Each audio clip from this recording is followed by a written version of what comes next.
Okay, basahin po natin muli yung verse 8 para mabigyan tayo ng linaw dun sa tagubili na ito. Okay, verse 8. Kundi mapagpatuloy ng panauhin, maibigin sa kabutihan, matino ang pag-iisip, matuwid, banal, at mapagpigil sa sarili. Kung mapapansin niyo po, ipinapakita po sa atin ni Pablo dito sa verse 8 ang contrast o paghahambing sa tagubili niya kay Tito sa naunang talata na ating pinag-aralan nung nakaraang linggo, ang verse 7. Sa verse 7, hindi mayabang, at dito naman po sa 8 talata, mapapatuloy ng panauhin. Sa verse 7 ulit, sabi niya, hindi magagalitin, at dito ang contrast ay siya ay dapat maibigin sa kabutihan.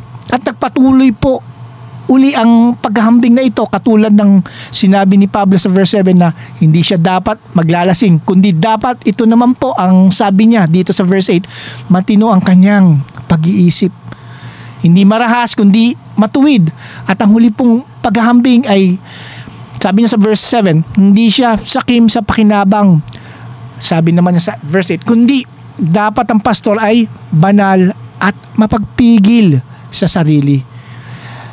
Okay, basahin po natin muli ang verse 8. Mapagpatuloy ng panauhin, maibigin sa kabutihan, matino ang pag-iisip, matuwid, banal, at mapagpigil sa sarili.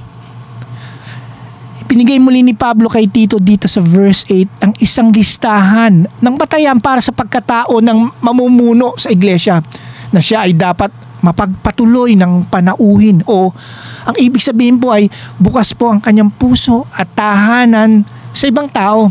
Tinutulungan niya ang mga nangangailangan, kaibigan man o ibang tao, mananampalataya man o hindi mananampalataya, ibang lahi man o ibang katayuan sa lipunan at pamumuhay. Hindi ito humahadlang sa kanyang pagmamahal at pagtulong sa iba. Isa po itong patotoo ng isang katiwala ng Diyos sa kagandahan at pagpapala ng Ebanghelyo. Ang kasunod na batayan po para sa pagkatao ng isang pastor na ibinigay ni Pablo ay siya ay dapat maibigin sa kabutihan, o ang ibig sabihin po ay ang mitiin ng kanyang puso at isip ay kabutihan. Ito po ay ang kabutihan na tinutukoy o inilalarawan ng ating Diyos sa kanyang salita. Maibigin sa kabutihan o anumang bagay na totoo, anumang bagay na kagalang-galang, anumang bagay na matuwid, anumang bagay na malinis, anumang bagay na kaibig-ibig, anumang bagay na kapuri-puri. Kung mayroong anumang kagalingan at kung may anumang nararapat papurihan, ito po ang mga bagay na kanyang pinagtutuunan. Ang ikatlong batayan po para po sa pagkatao ng isang pastor na ibinigay ni Apostol Pablo dito sa verse 8 ay ang pastor ay dapat matino ang pag-iisip. Ang ibig sabihin po ay siya ay dapat may tama at balansing pananaw sa buhay na makikita po sa kanyang mga desisyon at sa mga aksyon na kanyang ginagawa. Nakikita po niya ang buhay mula sa pananaw ng Diyos at kumikilos siya ng naaayon sa salita ng ating Diyos. At naktuon po siya sa mga tamang prioridad na magbibigay ng papuri at luwalhati sa Diyos lamang. Napakahalaga po talaga ng katangiang ito sa pagkakaroon ng isang tapat at malusog na iglesia. 5 beses pong binanggit at binigyan ng diin ito ni Pablo sa unang 2 kabanata ng liham na ito. Ang Tito kabanata 2 talata 11 at 12 ay isang magandang paalala na ang ganitong uri ng pagkatao ay bunga ng biyaya ng ating Diyos. Sapagkat ang biyaya ng Diyos ang nagtuturo o nagsasanay sa atin na mamuhay ng matino, matuwid at makadiyos sa kasalukuyang panahon. Ang pagkakaroon niya ng tamang prioridad at tamang pananaw ay tiyak na magreresulta po sa matuwid at banal niyang buhay. Ang ibig sabihin po ng pagiging matuwid ay pagiging makatarungan, patas at tapat sa iyong pakikitungo sa iba. Banal, ang buhay po ng isang katiwala ng Diyos ay dapat nakatuon sa kabanalan at pagiging katulad ni Jesus. Ang hangarin niya ay ang isang buhay na walang bahid ng imoralidad. At ang kanyang pong buhay ay refleksyon ni Jesus na tumubos sa kanya. At ang huling batayan sa pagkatao ng pastor ay siya ay dapat mapagpigil sa sarili. Nangangahulugan po ito ng pagkakaroon niya ng kontrol sa kanyang sarili. Ang ganito pong uri ng pagkatao, ang pagpipigil sa sarili ay posible lamang po para sa isang tao na babad sa pag-aaral at pagninilay-nilay sa salita ng Diyos at sa taong pinamumunuan ng banal na Espiritu.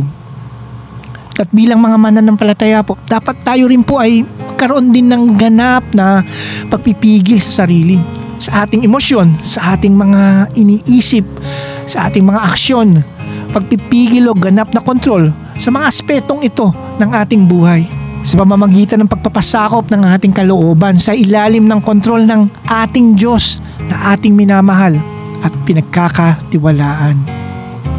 Pinakita po sa atin ni Apostol Pablo dito sa verse 8 ang 6 na positibo at kanais-nais na mga katangian ng karakter na naglalarawan po sa pagkatao ng isang katiwala ng Diyos. Nakita rin po natin ang paghahambing at pagkakaiba ng mga positibong katangiang ito na ikinumpara ni Pablo sa naunang 5 negatibong pag-uugali na nakita rin natin sa nakaraang talata sa verse 7. Pinapakita po sa atin ang 6 na katangiang ito na atin pong pinag-aralan ng ibig sabihin po ng pagiging walang kapintasan, ang batayan sa pagkatao ng isang katiwala ng ating Diyos. Tayo po'y manalangin.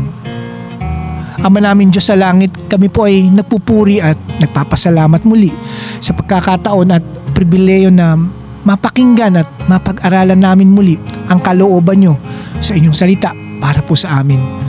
Nawa po na sa tulong ng Banal na Espiritu ang mga katotohanan na ito na amin pong pinag-aralan ay aming maisabuhay. Tulungan niyo po kami maging walang kapintasan, maging maibigin sa kabutihan, maging matino ang pag-iisip, maging matuwid, maging banal, at magkaroon ng pagpipigil sa aming sarili sa pamamagitan ng pagpapasakop sa iyo, dakila at makapangyarihan Diyos na aming minamahal at pinagkakatiwalaan.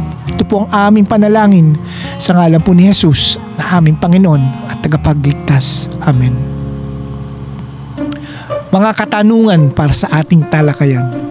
Ano ang 6 na positibo at kanais-nais na mga katangian na naglalarawan sa pagkatao ng isang katiwala ng Diyos na binanggit ni Pablo dito sa verse 8?